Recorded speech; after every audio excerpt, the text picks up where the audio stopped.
Okay, morning class. So I hope everybody had a good answer to the quiz 3.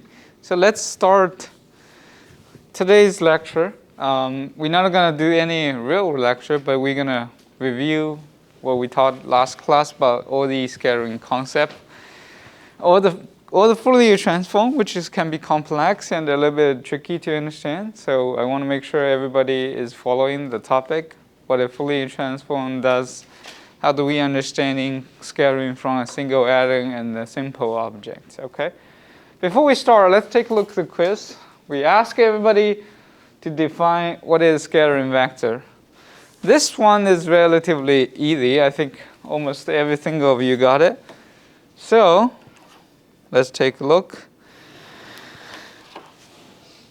So this particular Q is equals to 4 pi sine theta divided by lambda, right? So this is defined as scattering vector.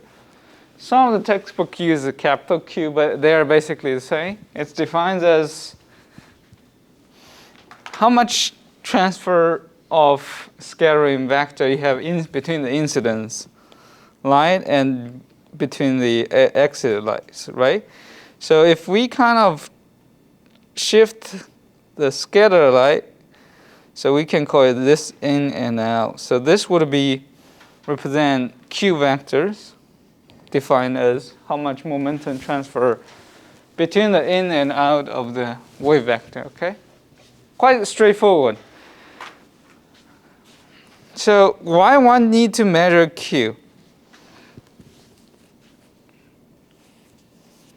I would like to explain this.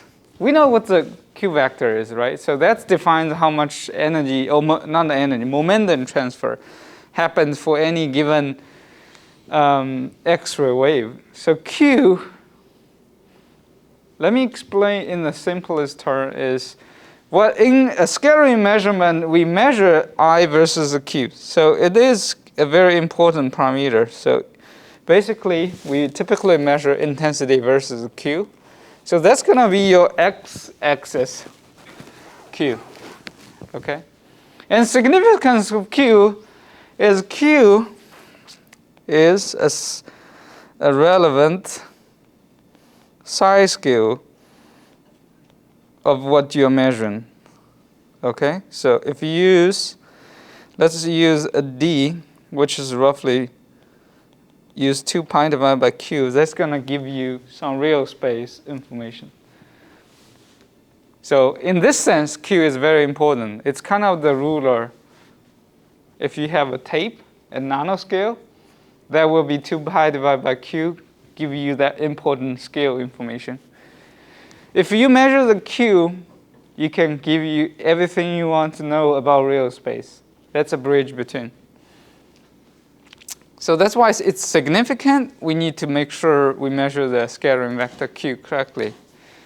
If you were able to show this curve, then you can see on the right side scale, if the Q is large, that means smaller scale, because if Q increases, the decrease, sort of inverse relationship, right? This means very large features, this means small features on this side, all can be measured by this scattering vector.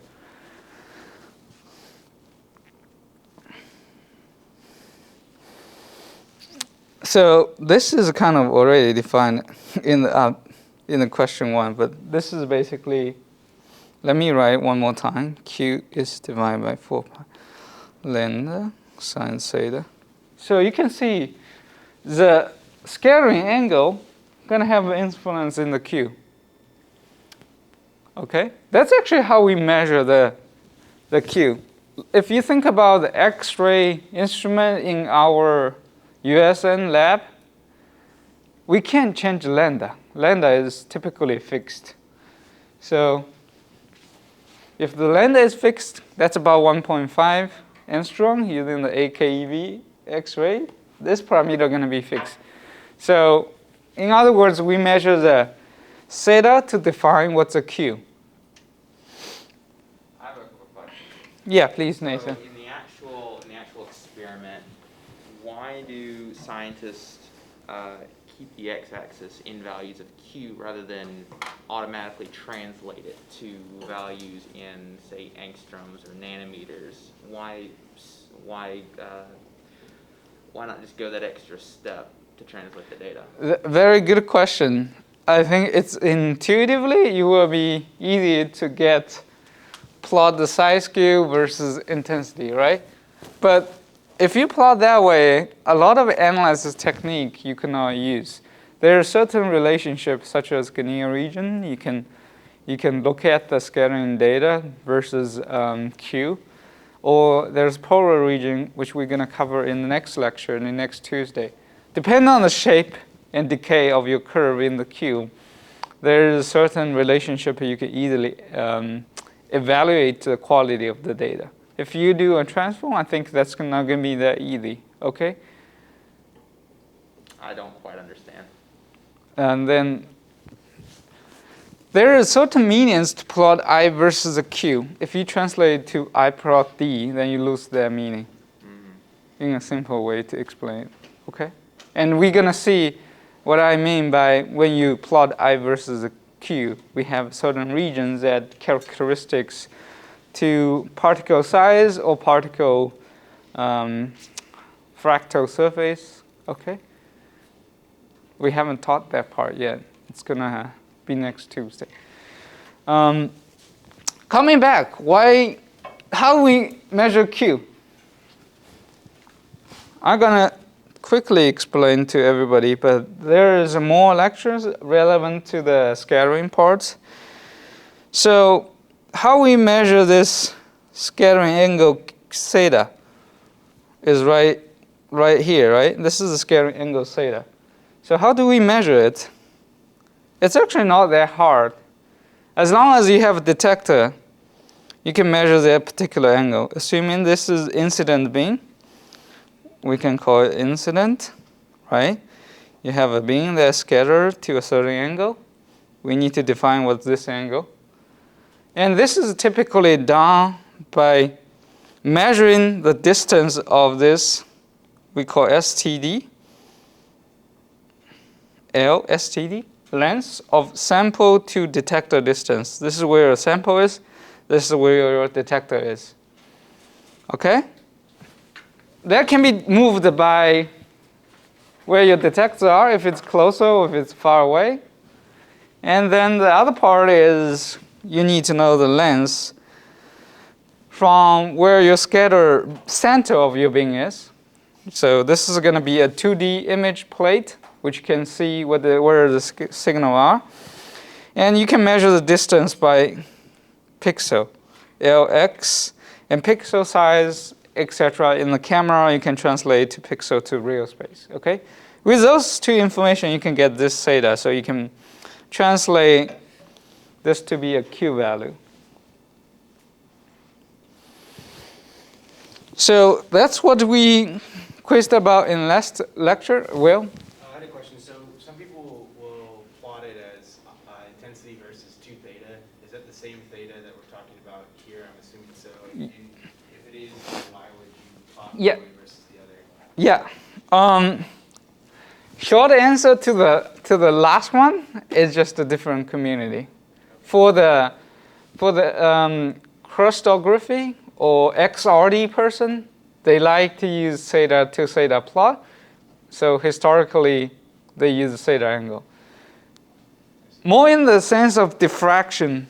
So I'll explain a little bit more. The historical reason, there's two groups of people. They both doing the same thing, but they just call it slightly differently. One set of group is doing all kind of Xray crystals. They like to call it as diffraction. And diffraction and scattering. Diffraction is a special form of scattering as well. Okay? But not confusing you too much. They're the same. The scale bar, the x-axis and I versus theta to theta is easily transferable between those two. But typically in intensity versus theta plot, people just look at peak. You just need to locate where scattering angles are to determine your lattice constant. scattering vector Q can be more useful and more broadly applicable. It's like covers more informations in I versus the Q plot, and you can do all kind of analysis we can chat about in the next class. Okay, so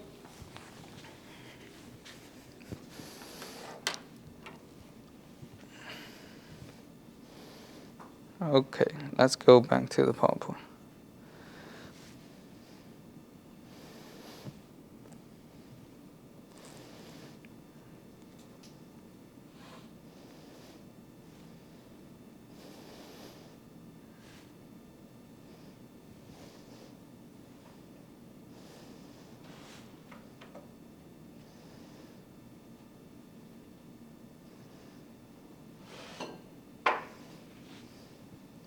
So let's take a look at what we talked about in the last lecture. So we were discussing about how we start with a single electrons to more complicated form. We finished where we will start talk about different form factors and scattering intensity from different form factors. Okay.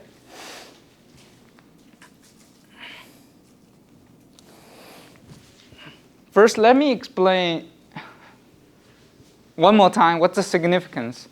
Form factor is a simplest scattering form from a given material. Okay, so it's the individual shape of one nanoparticle or individual shape of myself or anything. So this you can use to measure the shape and conformation of given polymer.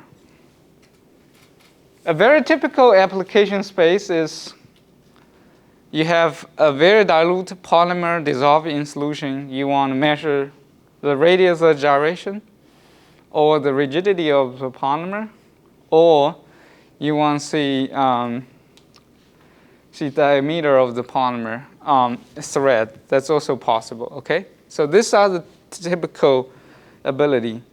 So since we talk about form factor is relevant to individual chain, it don't have ability to measure more complex system. Let's say if I have a polymer solid or for a polymer melt, then the case doesn't apply just because your form factor concerns about individual. It doesn't concerns about a group of polymer.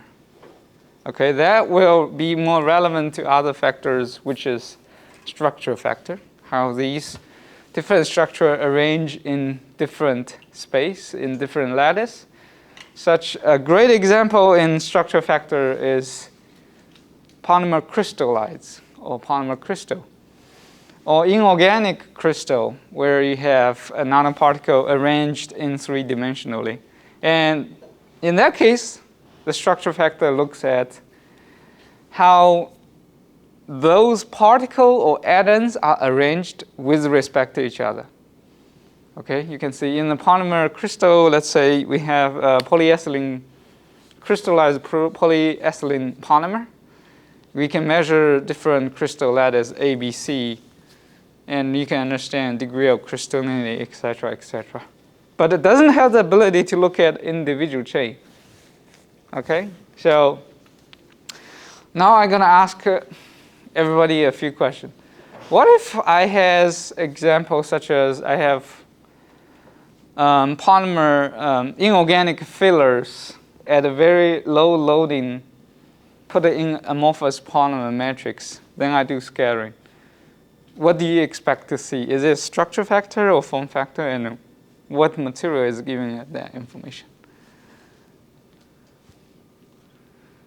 Probably the structure factor coming from the lattice of the inorganic particle. It typically is, but remember I said very dilute. So in this case, if it's very dilute, then there's no interaction between particles. So we're literally just looking at individually a form factor of that particular particle, okay? But let's say I start to put more and more. The particle is going to get closer. The form factor is still there, but it will be more. It has a convoluted with a structure factor. It's a little bit tongue twisting. So you start to get complicated with structure factor, and structure factor will be imposed on the top of your form factor data, and it will dominate. We're gonna also cover that in the next Tuesday's lecture when we talk about combination both. Okay? So up to now, I want to hear everybody's question. Today's lecture is more or less for me to address any concerns, limitations, confusions regarding scattering from single atoms or simple uniform particles, right? Any question based on what we had discussed? So in your experiment, you said that structure factor will eventually dominate the form factor as you increase loading in the case that you gave. Yeah. So why wouldn't the intensity from the form factor increase, say, linearly as the structure factor increases? Because you're also increasing loading. Let me see if I already had a couple things written out for you. I don't think I have added that yet. So a simple, let me write it here. So let's say this is a form factor, okay? That's what you see right here. So structure factor, if you have well-defined spacings, structure factor will look like this. At a certain Q value, it will show up as a well-defined position. So if you convolute, convolution means a dot product. If you have a near zero multiplied by whatever value in the form factor, you're basically going to drag this black line down to near zero. So that's why the scattering from those well-defined structure factor will behave like truncated intensity at a given location. Okay?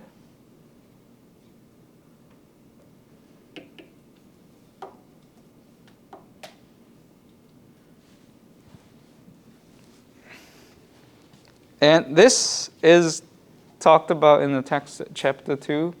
In the later part of the chapter 2, we haven't touched that. So what we're going to do in the next lecture is first to talk about how do we understanding from atoms to molecular. So next class, we're going to talk about polymer. How does the form factor look like for a given polymer in dilute solution? And what can we learn from a scattering curve from a polymer in dilute solution? And with that, we will also discuss two important techniques called the Ganier region and the Polaroid region. After that, then we're going to talk about structure factor for concentrated polymer.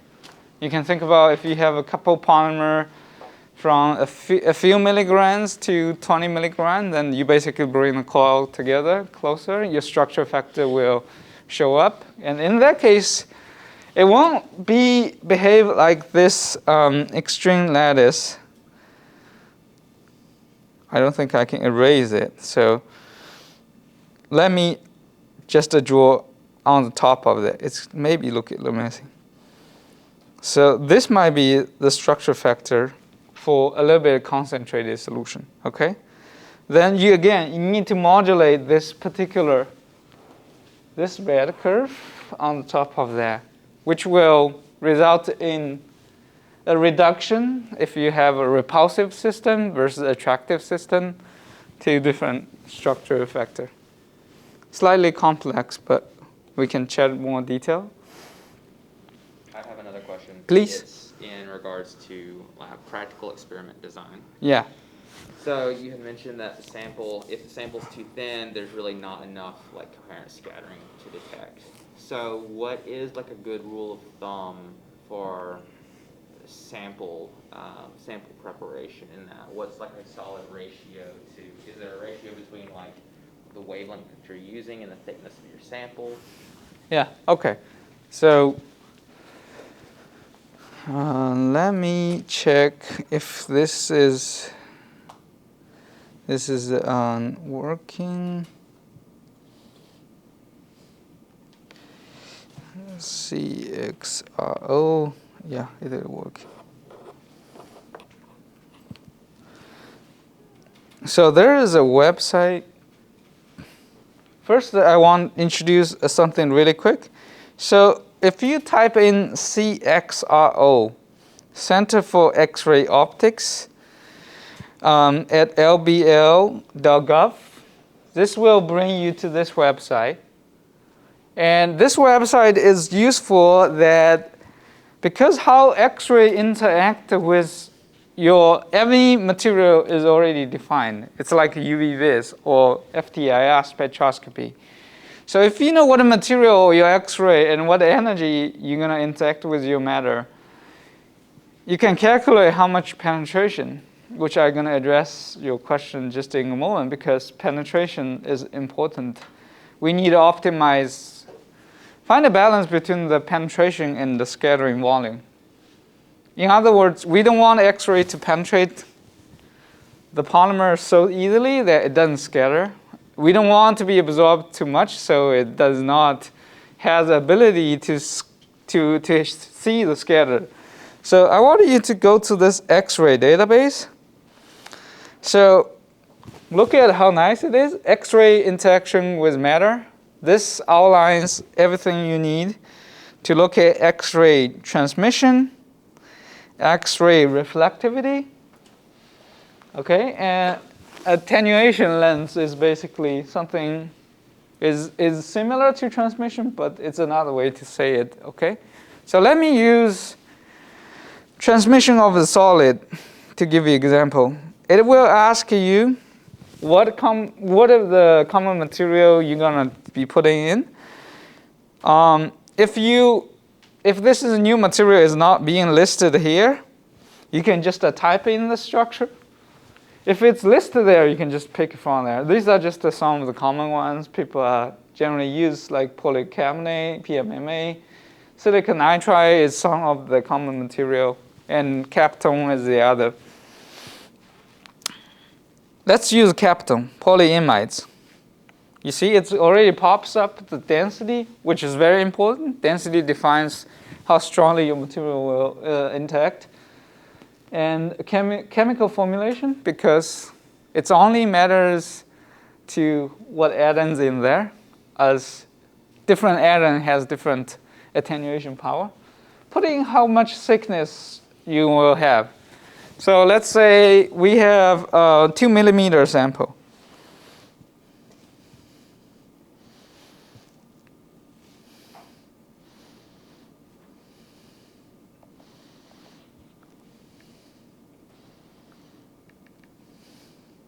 Okay, and we want to see how the photon energy, X-ray energy between 10 electron eV to 10K eV. Okay, what we have in the lab source is about 8 kilo eV. 10 eV is probably fairly strong in a synchrotron. So it gives you a very nice data. This plots transmission, how much X-ray can pass you. 0 means everything is absorbed by your 2 millimeter polyimide. Nothing penetrates until we hit about 5,000 kilo eV. But if you plot log scale, there's still a little bit of transmission. But so weak, you won't even want to do experiment there. A good rule of thumb is you want to look for somewhere about 50%. Is a good balance of transmission versus scattering. But somewhere between, I see people do 0.1% as well, up to 0.9. Depends on what the range. But as long as you're not in the extreme case, such as here, then you're okay. You can see this is depth dependent. In the 8K eV, this will be fine. It's maybe absorb a little bit more, but that's fine. Okay, but let's take a look at another example.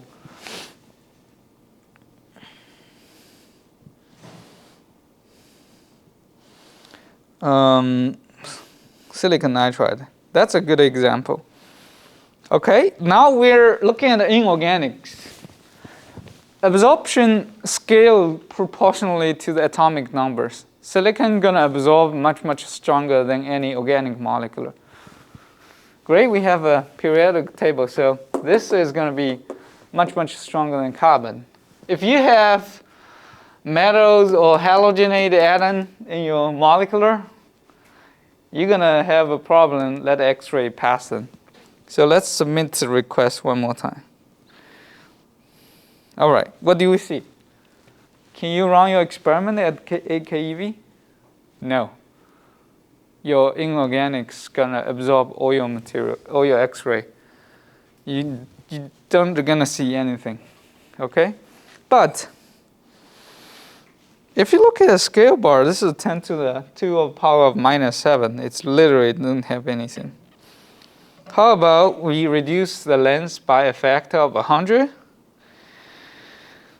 Then you might have it. Oop. Let me do it one more time. Press the wrong button.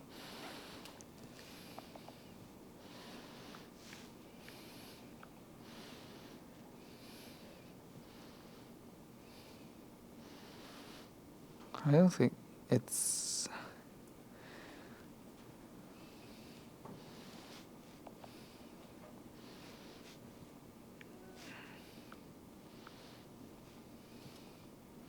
Okay, so we reduced it by a factor of 1,000. Now it's just 2 microns.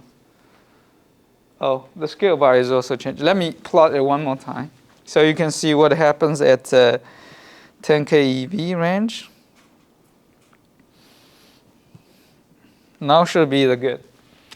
All right, now I'll explain what happens here. But look at a curve. So if you have 2 microns, then your experiment will be fairly easy. You can probably do it at 20 micron, okay? But that tells you if you load a lot of inorganic particle into a polymer film, you don't want to do it at the millimeter length scale. You probably should look at the length scale about a couple micron. All right? Some practical questions. So what happens here? This is not X-ray scattering. So I'm going to touch base. For whoever is interested in X-ray absorption, this is a great example. So this we call it X-ray absorption. This is likely to be the K edge relevant to your silicon. So what it means here is when you absorb this photon, you kick out electrons in there. So that's a signature of anything relevant to silicon. And if you plot any given molecules for carbon, it will have absorption, but at much lower, usually at 280 eV. If you plot other inorganics, it might be somewhere higher. So there is a absorption gonna happen to your element, silicon, or other elements at the characteristic. The higher the energy, the heavier the absorption will happen for heavy elements. For organics, typically it's below 1 keV, so much lower. When you use 8 keV, you don't need to worry about that. You just need to know how much is being transmitted. Okay? So Nathan, to answer your question, you need to go use this website to check, make sure you have reasonable transmission so that you can run your experiment successfully. So if you somehow put a silica particle in your epoxy, you put in a coupon about maybe 1 centimeter thick, then you measure it, say, hey, Dr. Gu, I don't see any signal. You know why. Because X-ray is like a car driving fast, but hitting a concrete wall. Nobody can pass it. Okay? So the other part I haven't addressed to Nathan's question is, when you design the experiment, you need to understand the other 2 factors. First is you need enough scattering volume to scatter at a reasonable time. Second is you need enough contrast so that can help you to see what you want to see. I think I explained to some of you, but I haven't said it clearly. Let me address that problem. So where is the contrast coming from? In the X-ray scattering, what we learned is X-ray interact with your electrons. So the contrast comes from electron scattering length density, or we call it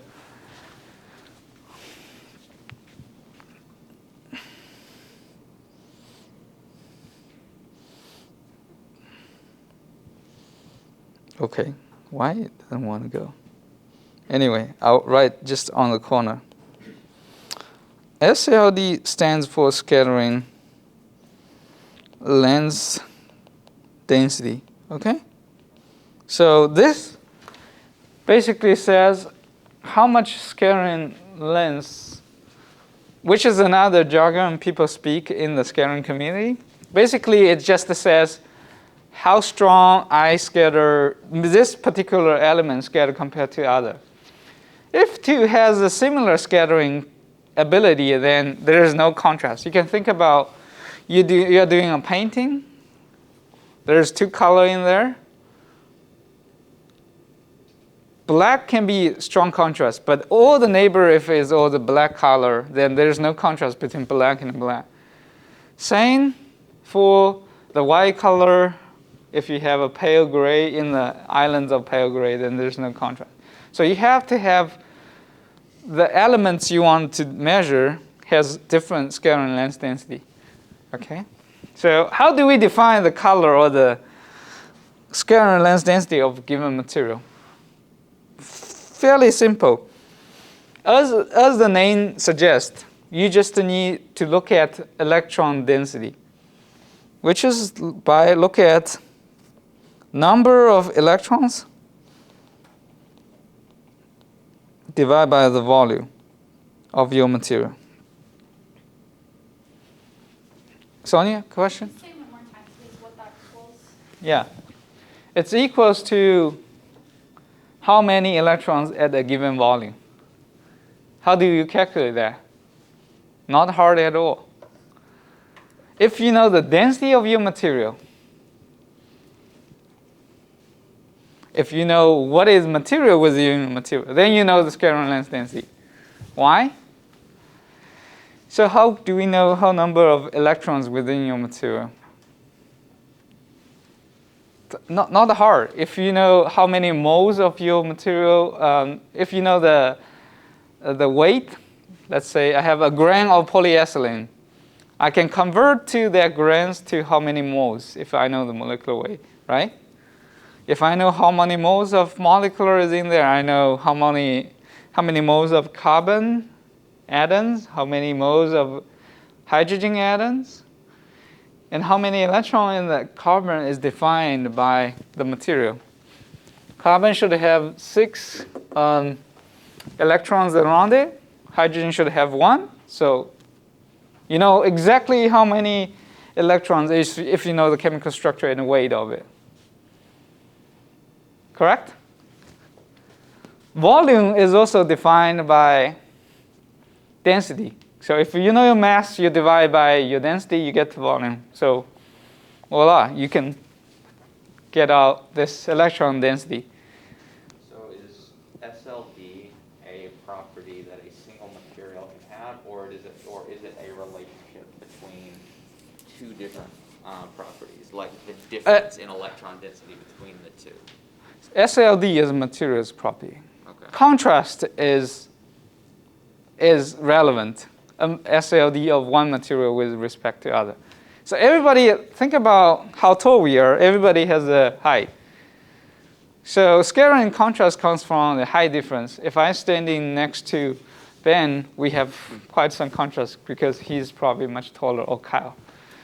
But if Luke stands next to Kyle, they might be the similar length, so there's not much contrast.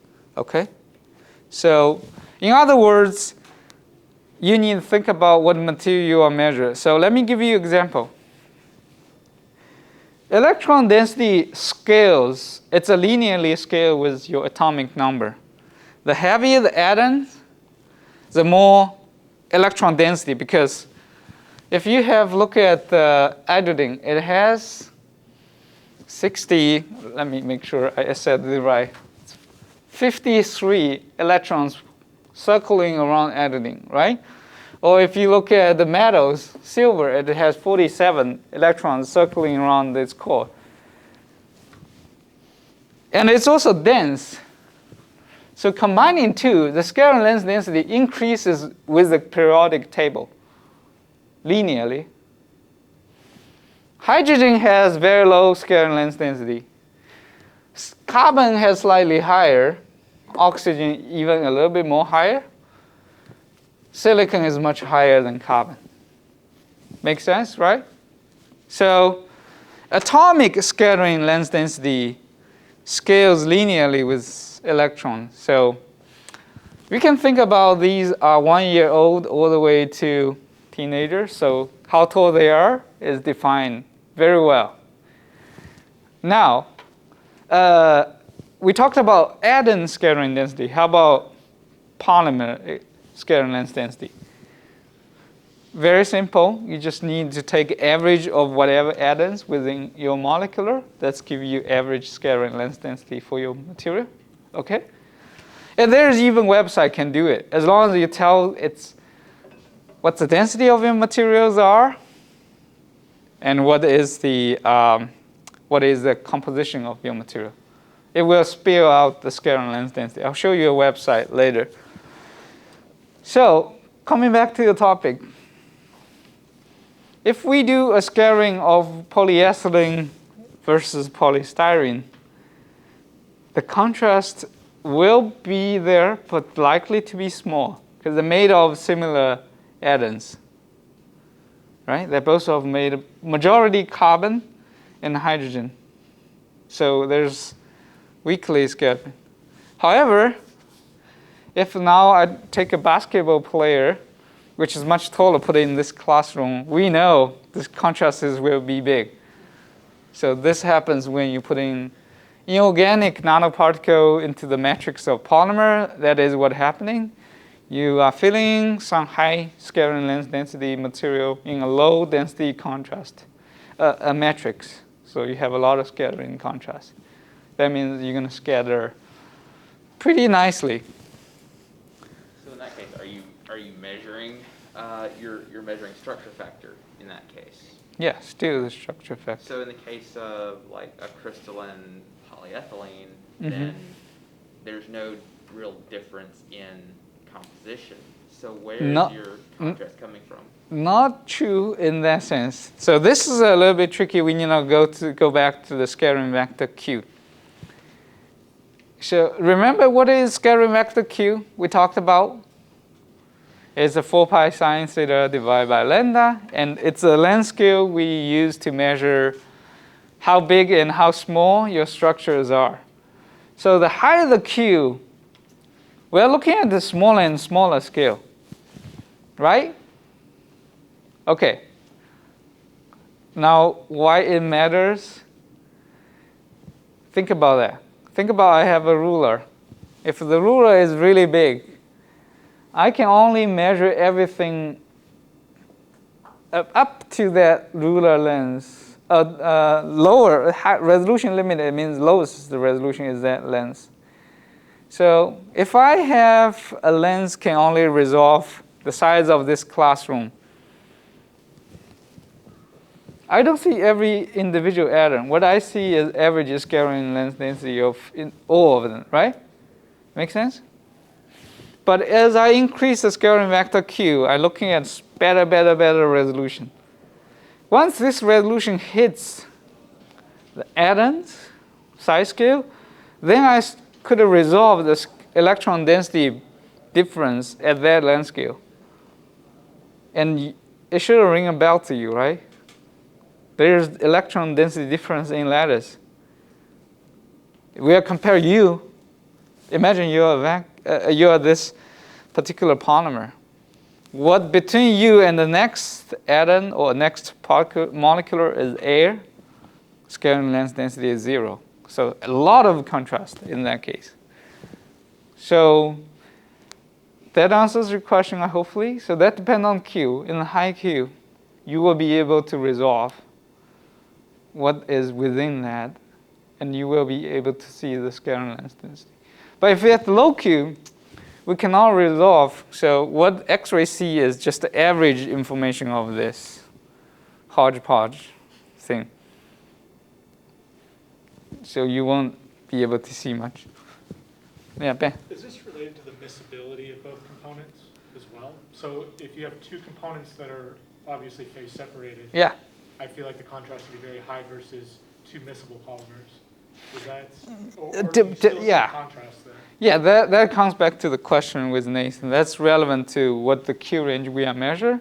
At low Q, it's going to be similar. So phase separated system is very commonly started. We will talk about several examples on that as well. Okay, but diffraction is a special case, like Nathan says. If you at low, very high Q, you'll resolve at lattice scale. So you will see the scattering length density. But in general speaking, it will help you to understand how to balance the SCLD, your absorption. Then you might still be able to measure it. The last factor determining if your experiment will be successful or not is if you use scattering smartly. What I mean by that, if you look at when we begin talking about the size scale, what we can see, X-ray can only see to features about to a couple hundred nanometer. 200-300 nanometer is probably the biggest length scale we can see, and it can resolve down to atomic level using the wax. So anything between a few angstrom to, let's say, 100 nanometer can be easily done. But if you throw in a high contrast sample, optimized thickness, but your size scale of phase separation is 300 nanometer, you're going to come back to Dr. Gu and say, hey, I did everything you said. I still can't see it. Why? Because your scattering is outside that detector, what it can measure. Not outside it, it's actually all within the bin stop, so in the low Q region.